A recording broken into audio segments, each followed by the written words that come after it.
The cowboy everyone crossed the street to avoid asked her one question in the middle of a snowstorm, and she never slept the same after that. Snow slammed against the stable doors while the horses kicked and screamed inside the smoke. Evelyn's fingers burned from the frozen rope, cutting into her palms as Cole Bennett shoved the last mare into the blizzard. Then he grabbed her arm hard enough to stop her cold. "Stay behind me," he said. Blood dripped from his knuckles into the snow. Out past the fire, somebody was watching from the trees, and for the first time since marrying the most feared cowboy in Montana, Evelyn realized the town might have lied about who the real danger was. If this story pulls you in, stay with us till the end. And tell me where you're listening from tonight. Snow had been falling over Dust Creek since before sunrise. Not the soft kind either. This snow came down hard and sideways, slapping against windows, piling against wagon wheels, swallowing the dirt road that ran through town. The church bell rang anyway, slow, hollow, like it already knew this marriage was a bad idea. People crowded beneath the awning outside Miller's general store, collars turned up against the wind. Nobody spoke too loud. They just watched the church, watched the woman walking toward it. Evelyn Brooks kept one gloved hand wrapped around the strap of her satchel, while the wind tugged at the hem of her brown wool coat. Snow gathered along her shoulders, and in the loose curls near her ears. Her boots sank into slush with every step. Someone muttered behind her. "That really her? She's actually doing it. She must be desperate." Evelyn kept walking. The church doors stood open just enough for warm lamplight to spill across the snow. Inside smelled like wet wood, cold coats, and candle smoke.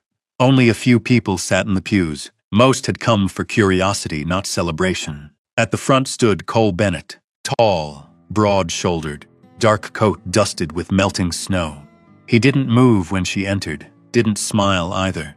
He just watched her with those still, gray eyes that always looked like they were measuring distance to something far away. A scar disappeared beneath the edge of his beard near his jaw. His hands rested in front of him, rough hands, split knuckles, old burns across 2 fingers, hands that looked like they belonged to fences and storms and graves, not marriage. Pastor Whitaker cleared his throat quietly. The wind rattled the church windows again. Evelyn stopped beside Cole. Close enough now to smell cedar smoke on his coat and cold air trapped in the fabric. Neither of them looked at the crowd. Ruthie Mae sat alone near the back, wrapped in a faded green blanket, coughing softly into a handkerchief.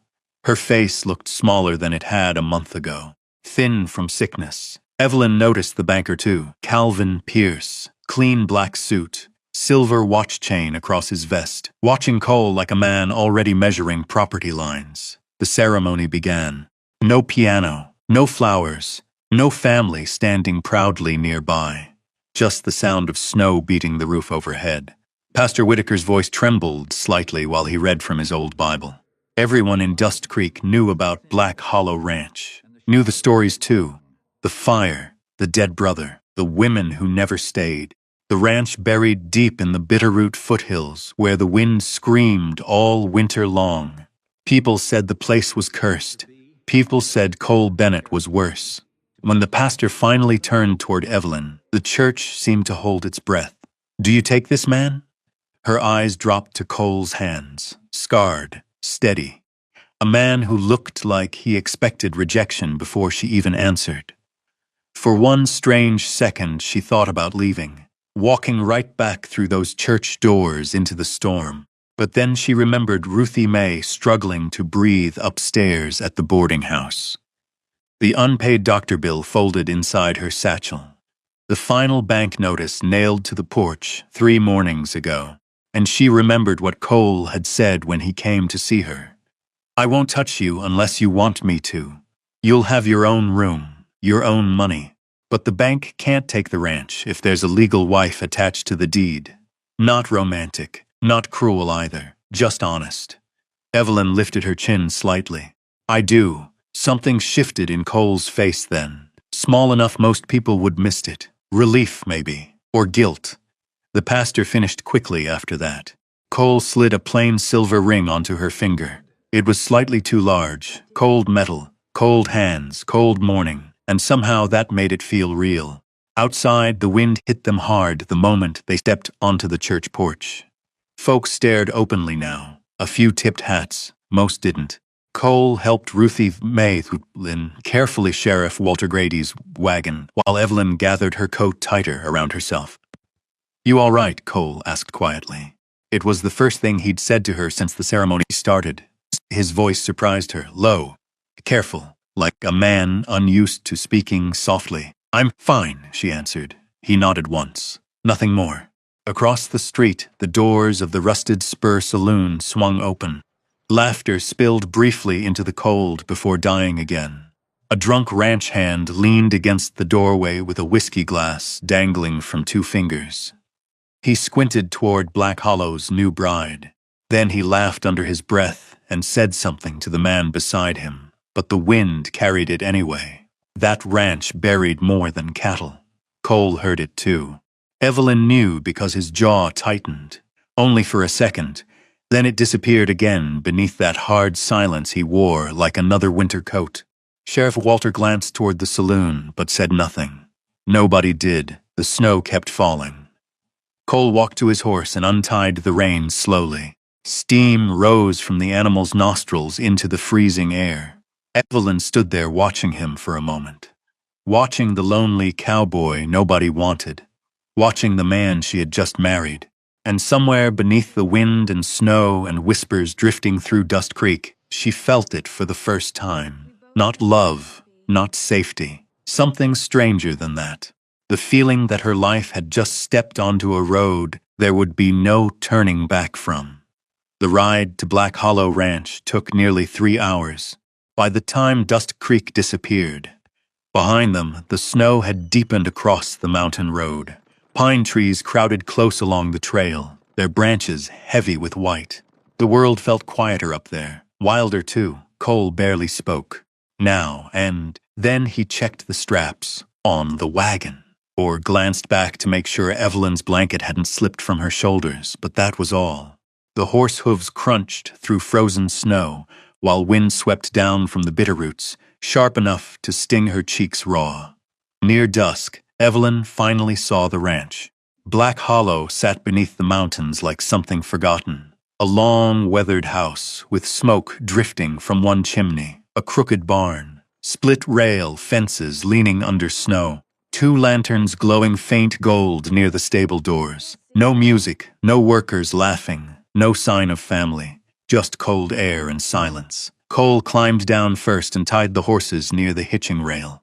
His movements were practiced and quiet, a man used to doing everything alone. "I'll bring your things in," he said. Evelyn stepped onto the porch carefully. One board creaked beneath her boot. The front door opened into warmth, smelling faintly of cedar smoke, coffee grounds, and old leather. The house surprised her. It wasn't filthy like people in town claimed. It was clean, sparse though. A Bible sat near the stove beside a cracked pair of spectacles. A coat hung neatly beside the door. Tin coffee cups dried upside down near the basin. No woman's touch anywhere. Cole carried her satchel upstairs and stopped beside a narrow bedroom at the end of the hall. "This one's yours." The room held a small iron bed, a washstand, and a window overlooking the snow-covered pasture. Someone had placed fresh quilts across the mattress. Evelyn looked at him. "You fixed this room up?" Cole shrugged once. It already had a bed. That wasn't really an answer. Downstairs, she heard him splitting wood behind the house long after dark. The sound carried steady through the walls. Thok, thok, thok, like he needed the noise to keep something else away. Later that night, Evelyn came downstairs in wool stockings and found a plate waiting beside the stove. Biscuits wrapped in cloth to keep warm. Beans, salt pork. Cole sat at the far end of the table cleaning a saddle strap beneath lamplight. "You should eat before it gets cold," he said without looking up. Evelyn sat carefully. The coffee tasted burnt and strong enough to wake the dead. Outside, wind rattled the windows hard. "People in town talk about this place a lot," she said finally. Cole threaded the leather strap silently through a buckle. People in town got too much free time. She almost smiled at that. Almost. The next few days settled into strange, quiet routines. Cole woke before sunrise every morning. Evelyn would hear boots crossing the porch while darkness still pressed against the windows. Sometimes he came back smelling like horses and snow. Sometimes with blood on his sleeves from barbed wire cuts or calving work. He never explained, and she never asked. But little things began appearing around her, like careful apologies he didn't know how to say aloud. Dry firewood stacked neatly outside her door before storms. A new nail hammered into the loose porch rail she nearly slipped on. Extra sugar left beside her coffee cup after he noticed she used 2 spoonfuls instead of 1. One afternoon, Evelyn found him repairing the roof above her room while snow blew sideways across the ranch. "You'll break your neck up there," she called. Cole glanced down briefly. Not today. That night, the wind turned ugly. By midnight, snow slammed against the house so hard it sounded like handfuls of gravel hitting the walls. Evelyn woke to banging outside. The barn door. She pulled on boots and hurried into the storm before thinking better of it. Snow swallowed the yard instantly. Cold bit through her coat. Somewhere inside the stable, a horse screamed in panic. Evelyn fought her way through the drifts and found one of the mares tangled in broken harness straps. The animal kicked wildly, eyes rolling white. "Easy now," she whispered. Her fingers had almost freed the last buckle when the stable doors suddenly burst open behind her. Cole. Snow covered his shoulders and hair. His lantern swung violently in the wind. For the first time since she'd met him, she saw real fear on his face. "Jesus Christ," he snapped, crossing the stable in 3 long strides. I looked everywhere. Together they calmed the mare. Cole cut the frozen strap loose with his pocket knife, while Evelyn steadied the animal's trembling neck. By the time they finished, Cole's hands were bleeding, where frozen leather had torn skin open. "You shouldn't have come out here alone," he said roughly. "You would've done the same thing, that ain't the point." His breathing still sounded uneven, like he'd run harder than the storm required. Back inside the house, Evelyn handed him a clean towel near the stove. He hesitated before taking it. That hesitation told her more than words would have. Men who expected kindness usually reached for it quickly. Cole Bennett handled kindness like it might disappear if he touched it too fast. Much later, after the lamps were lowered, Evelyn stepped into the hallway for water and noticed light beneath the crack of Cole's bedroom door. Not sleeping. Again. As she passed, she heard something small hit the floor inside. A drawer sliding shut. The door stood open barely an inch. Without meaning to, Evelyn glanced through it. Cole sat on the edge of the bed, holding a burned piece of blue cloth in both hands. A scarf, maybe, charred black along one edge. His head bowed low over it, still as stone. The kind of stillness that only comes from grief too old to name anymore. The next morning, Sheriff Walter Grady stopped by with supplies strapped behind his saddle. He stamped snow from his boots near the porch and accepted coffee from Evelyn with a grateful nod. His old eyes followed Cole through the window, where he worked repairing fence posts, alone near the ridge. "Good men don't live alone like that," Walter said quietly. "Not unless something broke them first." Evelyn looked back toward the snow-covered pasture where Cole stood hammering posts into frozen ground beneath the pale winter sky. For the first time, she wondered what exactly had broken him, and whether Black Hollow Ranch was hiding more than one ghost. Winter settled harder over the mountains after that. The road into Dust Creek turned to frozen ruts beneath wagon wheels, and smoke hung low over town chimneys every morning. Evelyn only went into town twice that month. That was enough. People stared. Some pretended not to. At Parker's feed store, 2 women stopped talking the moment she walked inside. At the butcher counter, a ranch hand tipped his hat politely to everyone except her. Cole noticed too. He never mentioned it, but afterward he rode farther ahead on the trail home, shoulders tight beneath his coat like he blamed himself for every whisper drifting behind them. One gray afternoon, a black carriage climbed the hill toward Black Hollow Ranch. Calvin Pierce stepped out, holding a leather folder beneath his arm. "Afternoon," he called, brushing snow from his sleeves. Cole stayed where he was repairing a broken gate latch. "What do you want?" Pierce smiled the way bankers did when they already knew the ending. "Just business." Evelyn stood quietly on the porch while the men talked near the fence line. She heard enough: past due notices, water rights, spring payment deadlines. Then Pierce glanced toward the ranch house. "Mercer's still willing to buy, you know. Fair price, too. Better than losing everything once the bank steps in." Cole hammered the final nail into the gate without answering. The sharp, metallic sound echoed through the frozen pasture. Pierce sighed. "You're running out of road, Bennett." After he left, Cole gathered his tools silently and headed toward the barn. Evelyn followed him halfway. "Who's Mercer, really?" Cole stopped walking. A long pause settled between them while wind moved through the pine trees beyond the ridge. "Man with too much money," he said finally. "That all?" "It's enough." But it wasn't. She could feel it. That night, she found the old records by accident. The roof above the storage shed had started leaking near the back wall. Cole was out checking fence lines before another storm rolled in, so Evelyn carried a lantern into the shed herself. Dust covered everything: broken harness hooks, rusted horseshoes, crates stacked beside old wagon parts. Near the back wall sat a small iron filing box beneath a tarp. Inside were ranch papers wrapped carefully in oilcloth, tax receipts, cattle inventories, and one folded insurance document dated 14 years earlier. Black Hollow fire claim. Evelyn unfolded the paper slowly beneath lantern light. One name appeared 3 times across the bottom: Travis Mercer, witness, property assessor, emergency claims officer. Her stomach tightened. Outside, the wind moaned softly against the barn walls. The next morning, Sheriff Walter Grady arrived before sunrise carrying coffee in a tin thermos and snow gathered across the shoulders of his coat. He found Evelyn feeding oats to the mare Cole had rescued during the storm. "You look like you didn't sleep much," he said. "I found some old papers."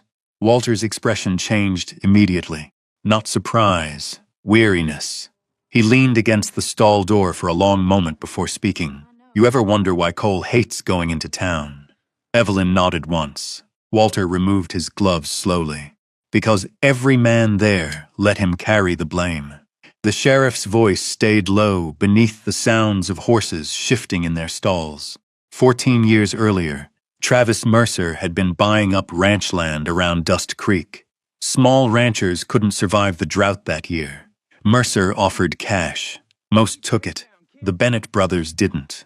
Cole and his younger brother Eli had caught Mercer's men, setting controlled fires along dry grazing fields late one night.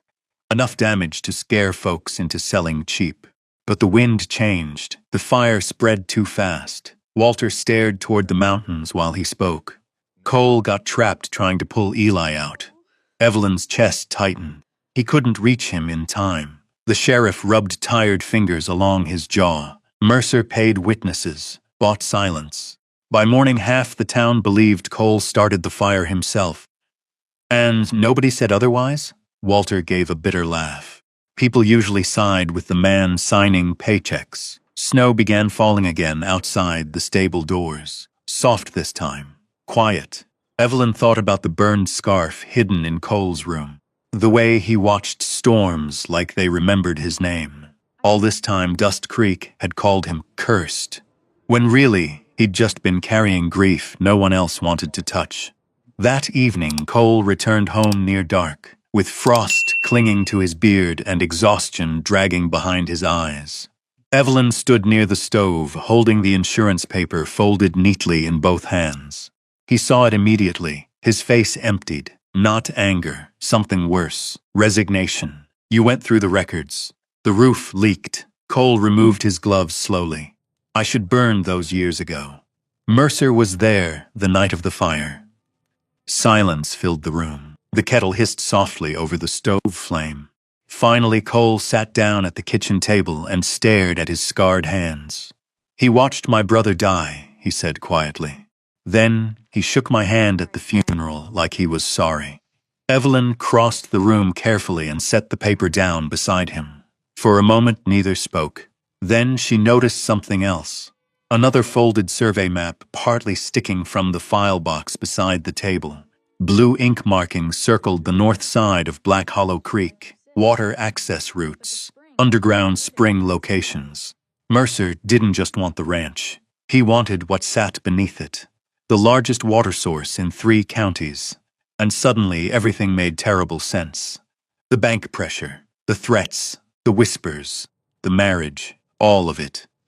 Outside, snow drifted softly across Black Hollow Ranch, while inside the old house sat 2 people bound together by something deeper than either of them had expected. Not love yet, but truth. And sometimes truth changes a life faster than love ever could. After that night, something shifted inside the house at Black Hollow. Not loudly, not all at once, just little things. Cole stopped disappearing before sunrise without a word. Sometimes he left coffee warming near the stove before heading out. Sometimes he asked if Evelyn needed supplies from town instead of simply bringing them home in silence. The distance between them remained, but it no longer felt empty. It felt careful. February came hard across the Bitterroots. Wind screamed through the canyon passes for 3 straight nights, rattling the barn walls until sleep became impossible. Snowdrifts climbed halfway up the porch steps. Then the trouble started. First, it was the cattle.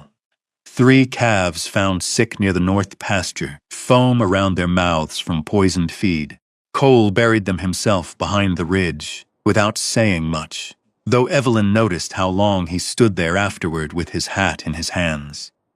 2 nights later, somebody smashed the front windows of the church in Dust Creek. By morning, folks were already whispering. Mercer warned Bennett to sell. That woman should have stayed in town. Bad luck follows that ranch. Evelyn heard every word while buying flour at Miller's store. Nobody met her eyes, even Mrs. Parker, who used to save cinnamon sticks for Ruthie Mae every Christmas, quietly moved her grandson behind her skirts when Evelyn walked past. Snow melted slowly from Evelyn's boots beside the doorway, while shame settled cold beneath her ribs. When she returned to Black Hollow, she found Cole repairing the stable doors beneath a gray sky. "You don't have to keep going into town," he said without looking up. Evelyn set the flour sack on the porch. "I'm not hiding." "You should." The hammer stopped moving in his hand. "That place turns mean when folks get scared. And you." Finally he looked at her. Wind moved through the loose strands of dark hair near her face. "I've been living with their fear a long time," he said quietly. "You haven't?" That evening, smoke appeared near the western pasture. By the time Cole and Evelyn reached it on horseback, flames were already climbing through the hay barn roof. Orange light cut through the falling snow while terrified horses screamed inside nearby stalls. Cole didn't hesitate. He ran straight into the smoke. Evelyn grabbed blankets from the water trough and beat sparks from the stable walls, while Cole dragged feed sacks out through the burning doorway one by one. By dawn, the barn was gone. Nothing left but black beams hissing beneath dirty snow. Cole stood staring at the ashes with soot dark across his jaw and exhaustion hanging from his shoulders like wet cloth. "They're getting closer," he said. Evelyn brushed ash from her coat sleeve. "You think Mercer did this?" I think Mercer pays men who don't mind dirty work." Later that night, she found papers waiting beside her bedroom door. Divorce papers. Her breath caught. Cole stood downstairs near the stove, with his back turned, pouring whiskey into a chipped glass. "You should leave before this gets worse," he said. The firelight moved softly across the walls between them. Evelyn stepped down slowly, holding the folded papers in one hand. "So that's it? It's safer." "For who?" Cole swallowed hard before answering. "For you." Silence settled heavily through the room. Outside, wind pushed snow against the windows again. Cole stared down into the whiskey glass. "I survived because everybody else burned first. he said quietly. Ellie should made it out that night, not me. Evelyn saw it then, not guilt alone. Punishment. The man had been burying himself beside his brother for 14 years and calling it survival. She walked to the stove, opened the iron door, and dropped the divorce papers straight into the fire. Cole looked up sharply. Evelyn closed the stove door again. I'm tired of men deciding what's best for me without asking, she said softly. The papers curled black beneath the flames.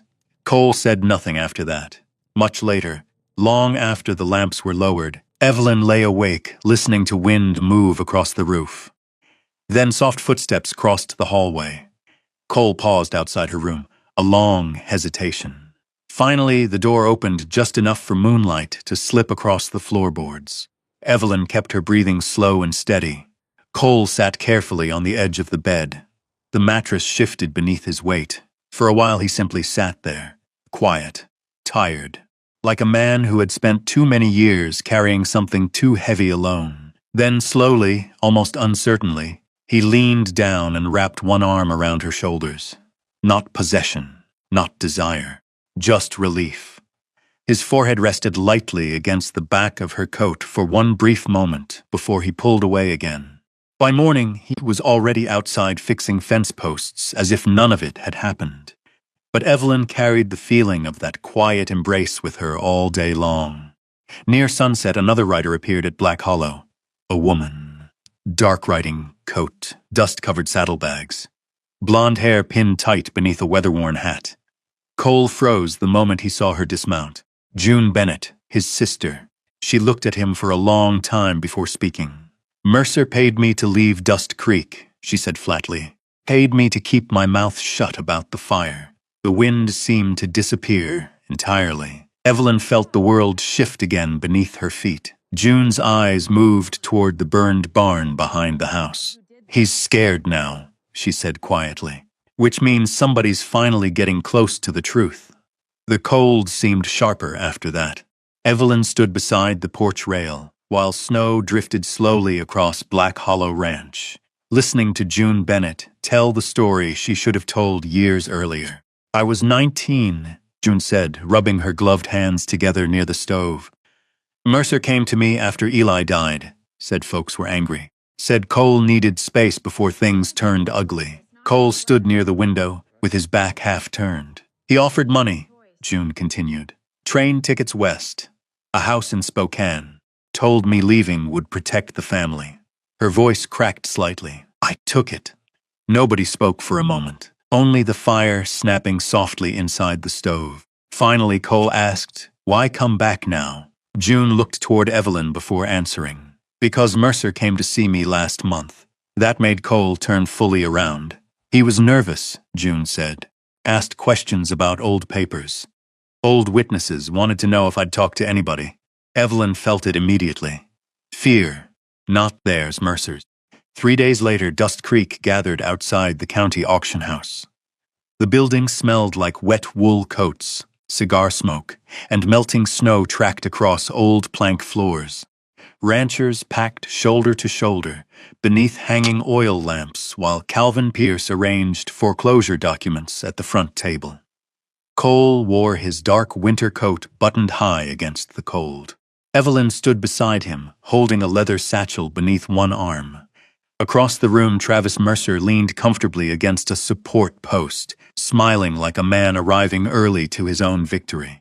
Well, he drawled as Cole approached. Bennett finally decided to join civilization again. Cole ignored him. That seemed to amuse Mercer even more. Calvin Pierce cleared his throat loudly. By order of the Territorial Bank. Before you start, Evelyn said. The room quieted. She stepped forward slowly and opened the satchel. Inside sat copies of the old insurance files, payment ledgers, land surveys, signed transfer receipts, and one sworn statement written carefully in June Bennett's hand. Mercer's smile faded inch by inch. Evelyn placed the papers onto the auction table one at a time. These documents connect Travis Mercer to the Black Hollow fire 14 years ago, she said steadily, including payments made to silence witnesses afterward. Murmurs spread through the crowd. Mercer laughed once. You expect people to believe that? June stepped forward from the back of the room. I do. Every head turned toward her. Cole went completely still. June's eyes filled briefly before she steadied herself again. He paid me to leave Dust Creek, she said. Paid me to stay quiet while my brother carried blame for something he didn't do. Mercer's face darkened. You stupid girl. Sheriff Walter Grady moved beside the doorway, one hand resting near his holster. Careful now, Travis. The room shifted after that, like ice finally cracking beneath too much weight. People started whispering different things this time. Not about curses, about lies. Mercer shoved the papers violently aside. You got no proof those records are real. Walter stepped forward calmly. I already checked the county stamps myself this morning. That landed hard. Mercer looked around the room and realized too late the crowd no longer belonged to him. His jaw tightened. Then he smiled again. Cold this time. This ain't over. He shoved through the doors and disappeared into the snow. The wind outside had picked up by nightfall. Heavy clouds buried the moon completely. Evelyn woke sometime after midnight to the sound of horses screaming, then smoke. Cole was already moving before she sat upright. Stay inside, he barked, dragging on his coat. But the second he opened the front door, orange light exploded across the yard. The main stable was burning. Flames climbed the walls fast, roaring upward into the black winter sky, while terrified horses kicked against their stalls. Cole, he was already running. Snow whipped sideways across the ranch as Evelyn followed him into the chaos. Men on horseback disappeared near the tree line. Mercer's men. The smell of kerosene hung thick in the air. Cole smashed open the stable doors while smoke rolled outward in heavy waves. Horses burst into the yard wild-eyed and panicked. One of them nearly knocked Evelyn flat. Then she heard it. A child crying. Near the far fence line, little Danny Parker stood trapped beside the feed shed, frozen with fear while sparks rained around him. Evelyn grabbed the nearest horse bareback and kicked hard through the smoke. Danny, she shouted. The boy covered his face, crying while burning debris crashed nearby. Evelyn leaned low from the saddle, caught the back of his coat, and hauled him up in front of her, just as part of the shed roof collapsed behind them. Across the yard, Cole staggered out of the stable, leading the final mare through flames with one arm wrapped protectively over the animal's eyes. The roof gave way seconds later. Fire shot into the sky. By dawn, Black Hollow looked half dead. Smoke drifted from blackened beams buried beneath snow. The stable was gone. So was most of the feed storage. Sheriff Walter found Mercer trying to leave town before sunrise. They brought him back in handcuffs past the very ranch he'd spent years trying to destroy. Cole didn't even look at him. He sat instead on the porch steps staring across the ashes while weak morning light spread slowly over the mountains. There's nothing left, he said quietly. Evelyn walked across the snow toward him, carrying something small in her hand, a burned horseshoe, blackened but unbroken. She placed it gently into his palm. Then we build again. Cole looked at her for a long moment, not like a man staring at a wife he barely knew anymore, like a man seeing home for the first time in years. Winter finally loosened its grip a few weeks later. Snow melted from the valleys. Townsfolk started arriving at Black Hollow, carrying lumber, nails, fencing wire, even spare feed sacks. Nobody made speeches about it. They just helped. June stayed too. Sometimes Evelyn caught her, and Cole standing quietly together beside the rebuilt fence lines, speaking softly about Eli for the first time in years. One afternoon, Sheriff Walter hammered a fresh sign above the ranch gate. Black Hollow Ranch. The letters shone dark against new wood. By spring, the pastures had turned green again. Evelyn opened a small stable near the creek for injured horses nobody else wanted. Cole taught local children to ride in the evenings when the sun dipped gold behind the bitterroots. One afternoon, a little boy looked up from the fence rail and asked, "When did you two fall in love?" Cole glanced toward Evelyn, laughing softly beside the corral, while wind moved through her curls beneath the warm Montana sun. Somewhere between the fire and the snow, he said. Evelyn smiled. No, she answered gently. Somewhere between being unwanted and finally being seen. And out beyond Black Hollow, the mountains stood quiet beneath the spring sky, while the life they built together settled deep into the land like it had always belonged there. Maybe that's the part that stays with you after the story ends. Not the fire, not the snow, not even the men who tried to destroy everything. Maybe it's the feeling of finally being looked at by someone who sees past the scars and stays anyway. Because if you've ever felt invisible, if you've ever sat alone at a table, wondering whether your life mattered to anyone at all, then you probably understand Evelyn more than you think. And maybe you understand Cole too. Some people spend years carrying guilt so heavy they forget they deserve warmth, family, or peace. Sometimes love doesn't arrive loudly. Sometimes it shows up quietly with a cup of coffee left on a porch, a lantern glowing in a barn window, or a hand reaching for yours after years of silence. That's how healing begins out here. Slowly, honestly, one hard winter at a time. If this story meant something to you, I'd love to know where you were watching from tonight, and which moment stayed in your heart the longest. And if you'd like, stay a little longer with us. There are still more dusty roads, forgotten ranches, lonely cowboys, and tender souls waiting just beyond the next mountain.